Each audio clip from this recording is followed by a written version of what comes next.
Welcome dear students, myself Mansingh Rajput. Nirmal PG college द्वारा संचालित online कक्षाओं में आपका एक बार फिर से स्वागत करता हूं। तो स्टूडेंट्स, हम आपके यूनिट 4 में माध्य मुक्त पथ मीन फ्री पाथ के बारे में पढ़ रहे थे। और मीन फ्री पाथ को हम रिप्रेजेंट किससे करते हैं? लैम्बडा से। तो मीन फ्री पाथ के बारे में हमने पढ़ा कि लैम्बडा की वैल्यू क्या आई और लैम्बडा की रो पर जो घनत्व होता था, रो क्या होती थी? डेंसिटी। इस पर क्या निर्भरता आई? साथ साथ ही पीवी बराबर केटी या फिर पीवी बराबर एनआरटी से पता लगाया कि आदर्श गैस के लिए जो मीन फ्री पाथ होता है किसकी फॉर्म में होता है। तो आपका एक जनरल रिलेशन आया था, लैम्बडा प्रोपोर्शनल 1/रो प्रोपोर्शनल, ये वाला एक रिलेशन आया था। तो इस रिलेशन की सहायता से हम पता लगा सकते हैं कि लैम्बडा की घनत्व पर क्या निर्भरता है, ताप पर क्या निर्भरता है और दाब पर क्या निर्भरता है। और आयतन हमने जो माना था वो आयतन क्या था? एकांक आयतन, यूनिट वॉल्यूम। अब हम अगले हेडिंग की तरफ बढ़ते हैं। अगला हेडिंग है आपका माध्य मुक्त पाथों का वितरण, डिस्ट्रीब्यूशन ऑफ फ्री पाथ्स। तो देखो, माना किसी पात्र में गैस के कैपिटल एन अणु, नोट्स बनाते चलना साथ ही। देखो, माना किसी पात्र में कोई पात्र ले रहे हो जिसमें गैस के कैपिटल एन अणु, बिना टकराए स्मॉल एक्स दूरी तय करते हैं। कैपिटल एन अणु बिना टकराए एक्स दूरी तय करते हैं, ठीक है ना। तथा उनमें से डीएन अणु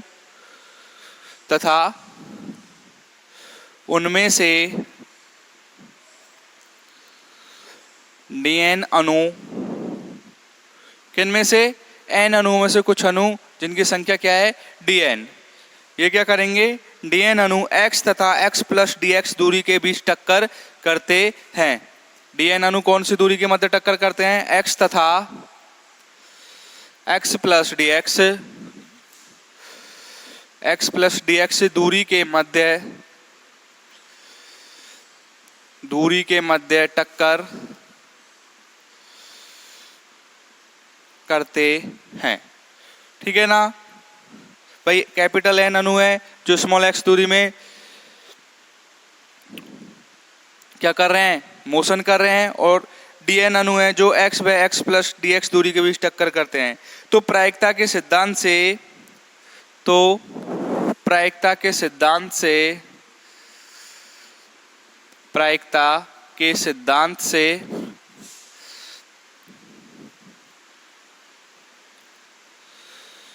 क्या कहता है? प्रोबेबिलिटी का कंसेप्ट। प्रायिकता के सिद्धांत से स्मॉल एक्स दूरी तय करने के पश्चात, प्रायिकता के सिद्धांत से जो अणु है वो स्मॉल एक्स दूरी तय करने के पश्चात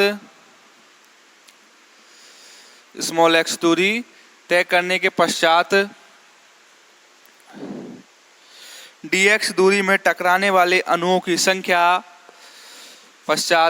dx दूरी में टकराने वाले अणुओं की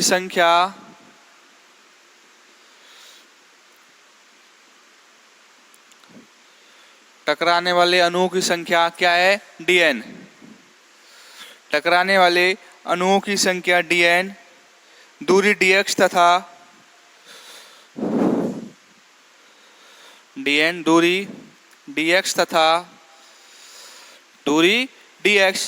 तथा अणुओं की संख्या कैपिटल एन के समानुपाती तथा अणुओं की संख्या कैपिटल एन के समानुपाती होती है। अणु की संख्या कैपिटल एन के समानुपाती होती है, अर्थात देखो क्या कह रहा है ये, प्रायिकता के सिद्धांत से x दूरी तय करने में या करने के पश्चात dx दूरी में, पहले तो अणु क्या कर रहे हैं, x दूरी में बिना टकराए मोशन कर रहे हैं। अब x दूरी तय करने के पश्चात जो अगली दूरी ले रहे हो x प्लस डी एक्स, उसमें dn अणु क्या है, टकरा रहे हैं, तो उन अणुओं की जो संख्या है वो dx और अणु की संख्या n के अनुक्रमानुपाती होगी। अर्थात dn किस किस के प्रोपोर्शनल होगा, dn समानुपाती, क्या बोल रहा है, एक तो ये dx और एक अणुओं की संख्या कैपिटल N और dx के समानुपाती होगा। अर्थात dn प्रोपोर्शनल टू क्या हो जाएगा, n dx। dn प्रोपोर्शनल क्या हो जाएगा बच्चों, n dx। और dn को देखो इस प्रकार लिख सकते हैं, dn इक्वल टू, जब आप प्रोपोर्शनलिटी चिन्ह हटाओगे तो क्या हो जाएगा, माइनस साइन आएगा, माइनस pc, ये कोई आपका नियतांक आएगा pc n dx। dn क्या हो जाएगा, माइनस pc n dx के बराबर, जहां pc क्या है आपका अनुपातिक नियतांक है, इसे संगत प्रायिकता कहते हैं। जहां pc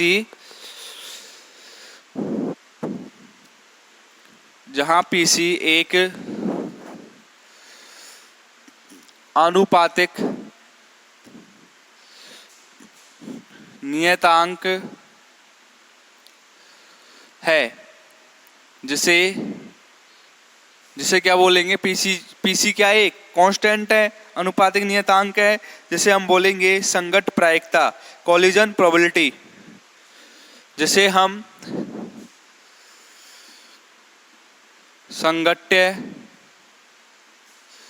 प्रायिकता, कोलिजन प्रोबेबिलिटी कहते हैं। ठीक है, यहाँ तक स्वस्थ हो सभी। और देखो इसमें जो ऋणात्मक चिन्ह है वो क्या दर्शाता है, ऋणात्मक चिन्ह यह बताता है कि बिना टकराए तय की गई दूरी x में वृद्धि से n का मान घटता है।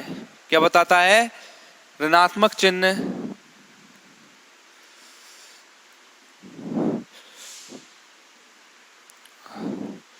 यह प्रदर्शित करता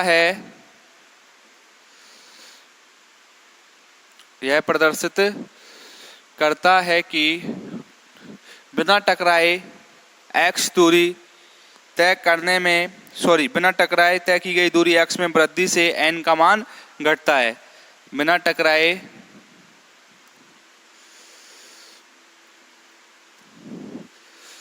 तय की गई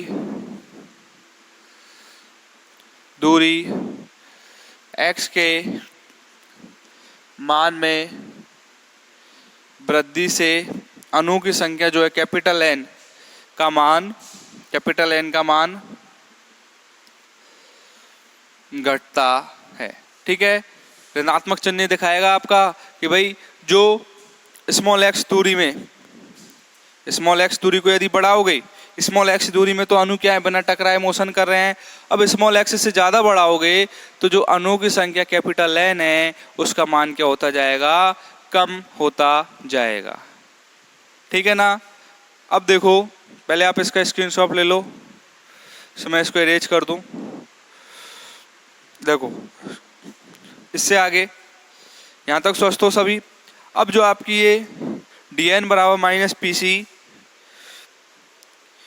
एन डी एक्स आया है, इसको कुछ इस प्रकार से एडजस्ट कर लूँ मैं। देखो dn ओवर n, यहाँ से क्या है ये, dn equal to minus P C N D X, यही है, dn equal to minus P C N D X. अब देखो इसको इस प्रकार एडजस्ट कर लो, dn over n equal to minus P C D X, और दोनों तरफ क्या कर दो, इसका समाकलन करने पर दोनों तरफ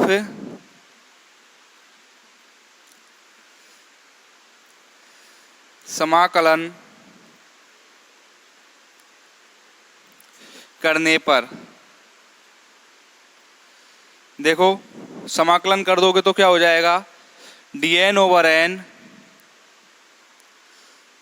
D N over N equal to minus P C D X. ठीक है, यही होगा। तो देखो इधर से रेज कर दूं पहले मैं,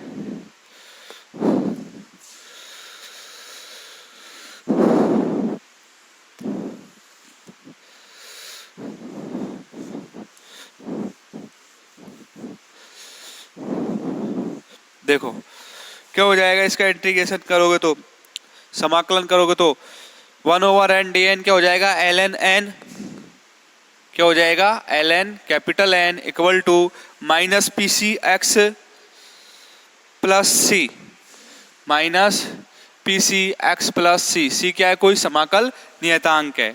यहाँ पे सी क्या हो जाएगा, कोई समाकलन नियतांक। अब इस सी की वैल्यू कैसे निकालोगे, देखो आप x बराबर 0 पर यदि अणुओं की संख्या n नॉट हो, जब कोई भी दूरी तय नहीं की गई हो, कोई भी दूरी तय नहीं की गई हो अणुओं के द्वारा, माना जब x बराबर 0 तब n बराबर n नॉट, तो अणुओं की संख्या तब क्या है, n बराबर n नॉट के बराबर है। ठीक है, तो देखो यहाँ पे वैल्यू पुट कर दो इनकी इधर, तो क्या हो जाएगा, ln n naught minus P C, और x की वैल्यू क्या है 0 प्लस सी, तो c क्या हो जाएगा यहाँ से, c equal to ln n naught के बराबर। क्या हो जाएगा, c ln n नॉट के बराबर। इसको दे दो आप इक्वेशन नंबर 1। अब समीकरण नंबर 1 में c का मान रख दो वापस से। तो देखो समीकरण 1 में c का मान रखने पर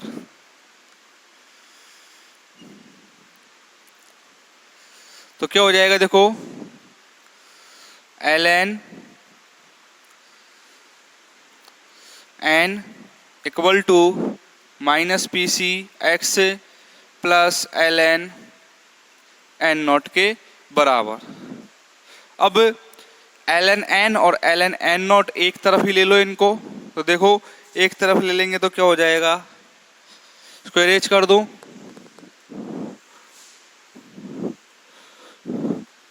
देखो ln n माइनस ये इधर आ जाएगा तो क्या हो जाएगा, minus ln n not equal to minus P C X के बराबर। अब देखो चूंकि ln n minus ln m जो ये फॉर्मूला होता है, क्या होता है, ln n ओवर m के बराबर। ठीक है, तो देखो ये फॉर्मूला यहाँ अप्लाई कर दोगे तो क्या हो जाएगा, ये ln n over n not equal to minus P C X के बराबर। ठीक है, अब ln को इधर ले जाओगे तो किस में आ जाएगा, ये एक्सपोनेंशियल में, या फिर ये बोल सकते हो दोनों तरफ एक्सपोनेंशियल लेने पर तो ln से एक्सपोनेंशियल कैंसिल आउट हो जाएगा, या फिर आप ln को इधर ले जाओगे तो एक्सपोनेंशियल में कन्वर्ट हो जाएगा। तो देखो क्या हो जाएगा, n over n not equal to E की power minus P C X, E की power minus P C X. तो देखो यहाँ से ऐसा लिख सकते हो, n बराबर n नॉट ई की power minus P C X. समीकरण नंबर 2 क्या आ गया, n बराबर n नॉट ई की power minus P C X के बराबर। चूंकि x दूरी तय करने के पश्चात n अणु बिना टकराए हैं, अतः अणु द्वारा बिना टकराए x दूरी तय करने की प्रायिकता। देखो ये तो अणुओं की संख्या आ गई कैपिटल N, तो टोटल नंबर ऑफ एटम कितने हैं, n बराबर n नॉट ई की power minus P C X के बराबर। अब हम देख रहे हैं कि भाई स्मॉल x दूरी तय करने में कोई भी एटम आपस में नहीं टकराया था, तो स्मॉल x दूरी तय करने में जो प्रायिकता प्रोबेबिलिटी आई थी वो किसके बराबर आएगी, तो उस प्रायिकता का मान हम देखेंगे अब। तो देखो प्रायिकता क्या हो जाएगी, P बराबर n over n not, P बराबर क्या होता है, n ओवर n नॉट। तो देखो यहाँ से प्रायिकता यही होगी, P बराबर n ओवर n नॉट। तो देखो x दूरी तय करने के पश्चात चूंकि x दूरी तय करने के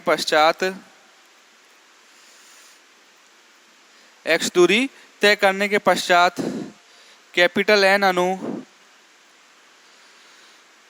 बिना टकराए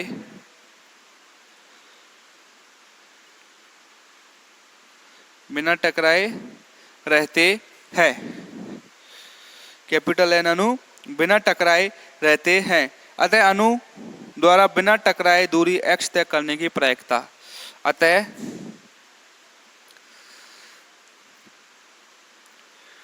अणु द्वारा बिना टकराए x दूरी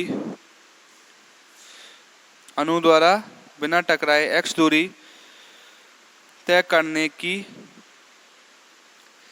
प्रायिकता।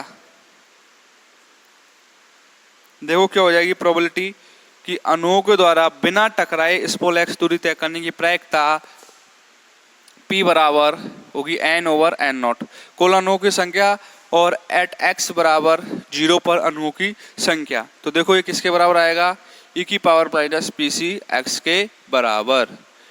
समीकरण नंबर 3 देखो यहां से निकाल सकते हो। समीकरण नंबर 2 से p बराबर n/n0 तो कितनी वैल्यू हो जाएगी, e की पावर माइनस pc x, जहां नियतांक pc का मान माध्य मुक्त पथ लैम्ब्डा द्वारा ज्ञात किया जा सकता है।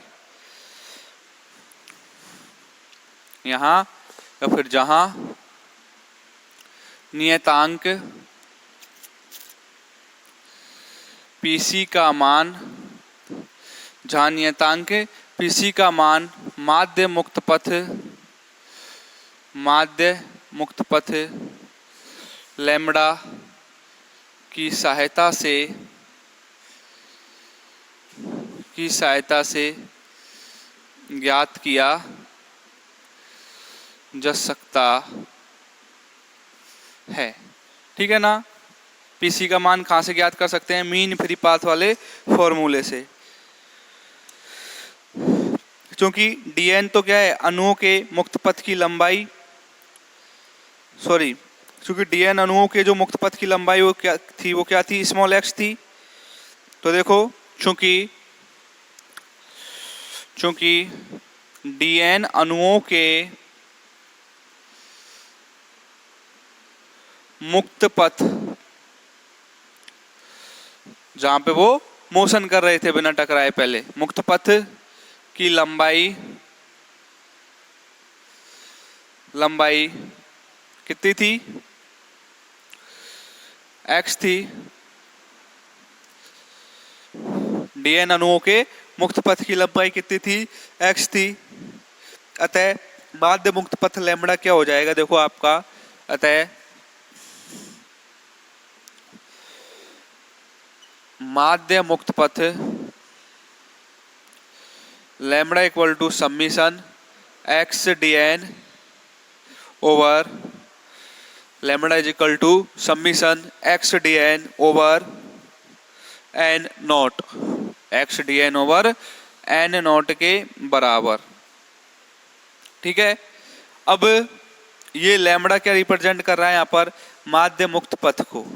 तो देखो जो आपका dn था, हमने शुरू में माना था dn प्रोपोर्शनल n dx, और यहां से जो n बराबर n नॉट e की पावर माइनस pc x आया है, यहां से दोनों जगह से आप वैल्यू उठा के रख दीजिए।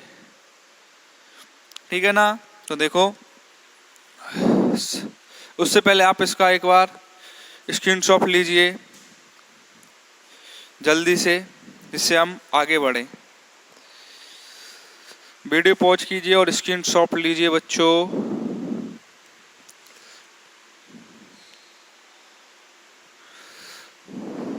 चलें आगे। देखो यहाँ पे हम वैल्यू रखेंगे समीकरण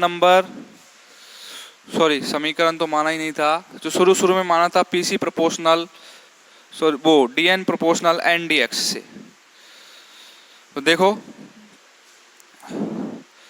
इसको दे देता हूं समीकरण नंबर 4, समीकरण नंबर 4 में मान रखने पर, चूंकि dn इक्वल टू dn कितना था minus P C N D X, minus P C N D X, और n बराबर क्या आया था आपका एन नॉट ई की power minus P C X, यही आया था। ये देखो समीकरण नंबर 2, ये दोनों मान उठा के रख देने हैं आपको समीकरण नंबर 4 में। देखो उपरोक्त मान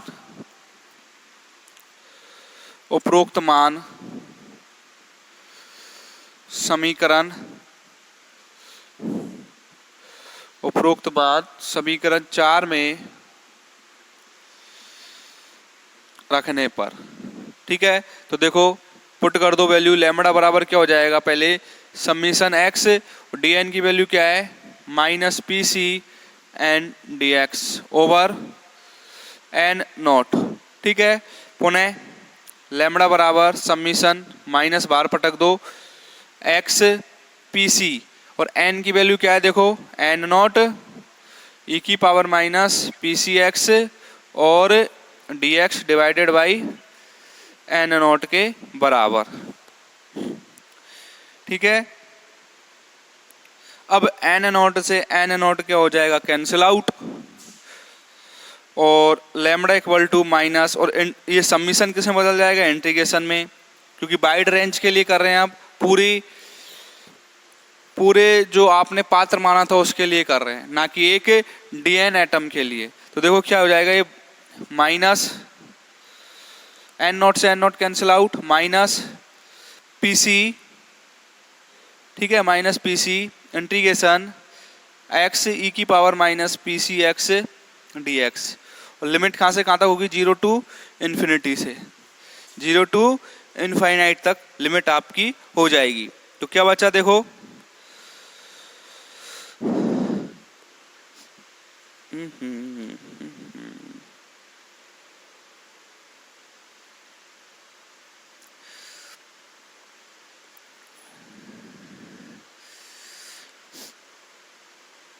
dn बराबर माइनस, देखो बच्चों इंटीग्रेशन करोगे तो वैल्यू क्या हो जाएगी आपकी, देखो एक बार ये गामा फंक्शन से ही खुलेगा आपका, गामा फंक्शन अप्लाई करो और इसकी वैल्यू कैलकुलेट करो एक बार।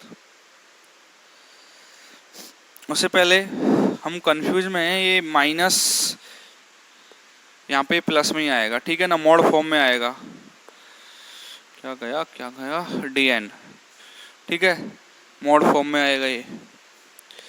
अब देखो मैं इसका इंटीग्रेशन करूंगा वही गामा फंक्शन से, तो पहले इसको रेज कर दूं,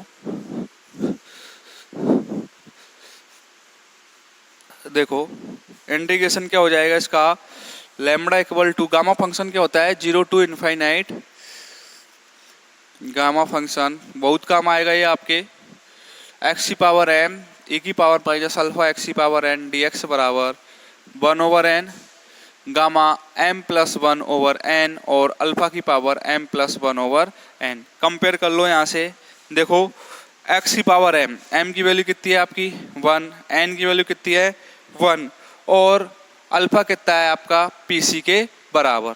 पुट कर दो वैल्यू यहाँ पे, देखो एक pc तो पहले ही है, तो लैम्बडा बराबर क्या हो जाएगा pc, और इसकी जो वैल्यू आएगी इस फॉर्मूले में पुट करने पश्चात 1 ओवर 1 गामा 1 प्लस 1 ओवर 1 और पीसी की पावर 1 प्लस 1 ओवर 1, ठीक है। तो ये क्या हो जाएगा लैम्बडा इक्वल टू पीसी और मल्टीप्लाइड बाई 1 ओवर पीसी का स्क्वायर, तो लैम्बडा इक्वल टू क्या हो जाएगा 1 ओवर पीसी, लैम्बडा बराबर क्या हो जाएगा 1 ओवर पीसी के बराबर, अर्थात संगत प्रायिकता पीसी, संगत प्रायिकता पीसी को डिपेंड कर वो रिप्रेजेंट कर रही है, तो इस संगत प्रायिकता पीसी किसके बराबर हो जाएगी 1 ओवर लैम्बडा, अर्थात माध्य मुक्त पथ के व्युत्क्रमानुपाती होती है आपकी क्या संगत प्रायिकता। तो देखो अर्थात अतः संगत प्रायिकता, अतः संगत प्रायिकता lambda equal to PC equal to 1 over lambda, संगत प्रायिकता PC इक्वल टू 1/λ। अतः अणु द्वारा बिना टकराए दूरी x तय करने की प्रायिकता जो आपकी आई थी P बराबर n/n0 e की पावर माइनस PCx। तो देखो वो क्या हो जाएगी, अतः बिना टकराए x दूरी तय करने की प्रायिकता P बराबर n/n0 क्या आई थी, e की पावर माइनस PCx के बराबर, यही आई थी n बराबर n0 e की पावर माइनस PCx। अब देखो यहाँ पे PC की जगह वैल्यू पुट कर दो, PC की वैल्यू क्या है 1/λ, तो P बराबर क्या हो जाएगा e की पावर माइनस x/λ, e की पावर माइनस x/λ के बराबर। ये तो कब कौन सी प्रायिकता है कि बिना टकराए x दूरी तय करने की प्रायिकता। अब टकराने के पश्चात जो दूरी तय करने की प्रायिकता होगी वो क्या हो जाएगी, तो देखो तथा x दूरी तय करने से पूर्व अणु द्वारा टकराने की प्रायिकता तथा x दूरी तय करने से पूर्व अणु के टकराने की प्रायिकता तो क्या हो जाएगी, क्या देख रहे हैं, x दूरी तय करने के पूर्व जो अणु टकराए उनकी प्रायिकता क्या हो जाएगी 1 - p अर्थात 1 - e की पावर माइनस x/λ के बराबर। ठीक है, यहां तक स्वस्थ तो सभी। अब देखो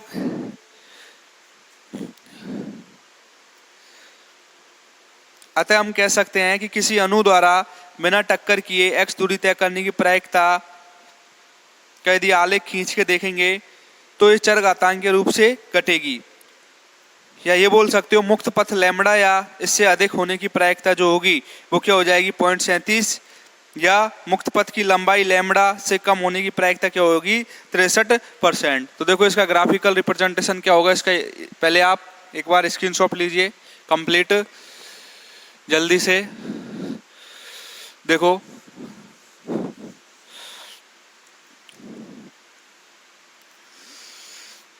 ग्राफिकल व्यू क्या हो जाएगा इसका, ग्राफिकल रिप्रेजेंटेशन ये डिसाइड करेगा, ये डिनोट करेगा आपकी प्रोबेबिलिटी, और ये दूरी x को किसको करेगा, स्मॉल x दूरी को।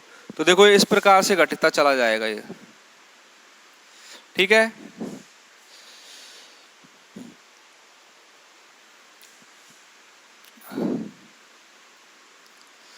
पॉइंट 37 जब x बराबर लैम्बडा होगा क्या होगा, x बराबर लैम्बडा होगा, तब यहाँ पे पुट कर दोगे ना आप x बराबर लैम्बडा तो वैल्यू क्या हो जाएगी आपकी 0.37 यहाँ से। ठीक है, जब अणु के बिना टकराए की प्रायिकता, और अणु के टकराने की प्रायिकता क्या हो जाएगी यहाँ पे 0.37 पुट करोगे तो 1 - 0.37 0.63। तो ये थी आपकी बाध्य मुक्त पथों का वितरण कंप्लीट। यदि पूछा जाए तो आपको यहाँ तक करना है। ठीक है स्टूडेंट, इससे आगे हम अगले लेक्चर्स में पढ़ेंगे। आज के लिए इतना ही, धन्यवाद।